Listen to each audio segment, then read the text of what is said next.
ഇത് ഇവിടെ തൊട്ടടുത്ത് താമസിക്കുന്ന ഒരു അമ്മയാണ് കേട്ടോ. അപ്പൊ അമ്മ നേരിട്ട് കണ്ട കാര്യങ്ങളാണ് എന്നോട് ഈ പറയുന്നത്. ഇറങ്ങി നടക്കും. ആദ്യം വന്നപ്പോ എല്ലാവരും പിടിച്ചൊക്കെ കിടത്തേണ്ട അവസ്ഥ. പിടിച്ച് കിടത്തണമായിരുന്നു, എണീപ്പിക്കണം, കുളിപ്പിക്കണം. തിരിച്ചു പോയപ്പോ ആള് തനിയെ നടന്ന് തന്നെ കുളിച്ചിട്ട് പോയി.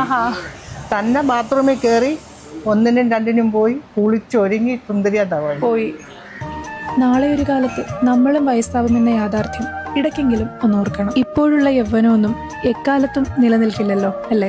നമ്മളൊക്കെ കുഞ്ഞു മക്കളായിരുന്നപ്പോൾ ലഭിച്ച അതേ പരിചരണവും സംരക്ഷണവും കരുതലുമൊക്കെ ലഭിക്കേണ്ട 2ാം ബാല്യമാണ് വാർദ്ധക്യം. ജോലി തിരക്കുകളുണ്ടോ മറ്റെന്തെങ്കിലും കാരണങ്ങളുണ്ടോ നമ്മുടെ വീട്ടിലുള്ള വയസ്സായ അച്ഛനമ്മമാരെ മതിയായ രീതിയിൽ പരിചരിക്കാൻ കഴിയാതെ വിഷമിക്കുന്നവരാണോ? അങ്ങനെയാണെങ്കിൽ കൊല്ലത്ത് രാമൻകുളങ്ങരയിലുള്ള സേഫ് ഹാൻഡ്സ് എന്ന ഈ സ്ഥാപനം ഒന്ന് നോക്കി വെച്ചോളൂ. വീട്ടിൽ നിന്ന് മാറി നിൽക്കുന്നു എന്ന തോന്നല് ഒട്ടും തന്നെ ഉണ്ടാവാത്ത രീതിയിലുള്ളൊരു അന്തരീക്ഷവും ചുറ്റുപാടും ഒക്കെയാണ് കേട്ടോ ഇവിടെ ഉള്ളത്.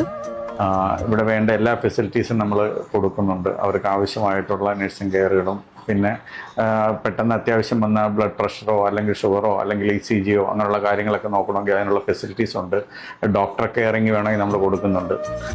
പോഷകസമൃദ്ധമായ ഭക്ഷണവും ശുചിത്വമുള്ള താമസവും ഡോക്ടർ സേവനവും സ്നേഹവും മാനസിക പിന്തുണയും എല്ലാം ഇവിടെ നിന്ന് ലഭിക്കും കേട്ടോ. അതായത് പാലിയേറ്റീവ് കെയറും എൽഡർ കെയർ സെൻ്ററും കൂടാണ്. ഒരാഴ്ചത്തെ സ്കീമുണ്ട്, ഒരു ദിവസത്തെ സ്കീമുണ്ട്. ഇപ്പോൾ രാവിലെ മാത്രമാണെങ്കിൽ അങ്ങനെയുണ്ട്, ഒരു മാസത്തെ ഉണ്ട്, ലൈഫ് ലോങ് ആണെങ്കിൽ അങ്ങനെയുണ്ട്. എല്ലാ സ്കീമും നമുക്കിവിടെ അവൈലബിൾ ആണ്. ലൊക്കേഷൻ വരുന്നത് കൊല്ലം രാമൻകുളങ്ങര മാതൃഭൂമി ഓഫീസിനോട് ചേർന്നുള്ള വഴിയെ 100 മീറ്റർ ഉള്ളിലോട്ട് പോയാൽ റോഡിന്റെ വലതുഭാഗത്തായിട്ടാണ്.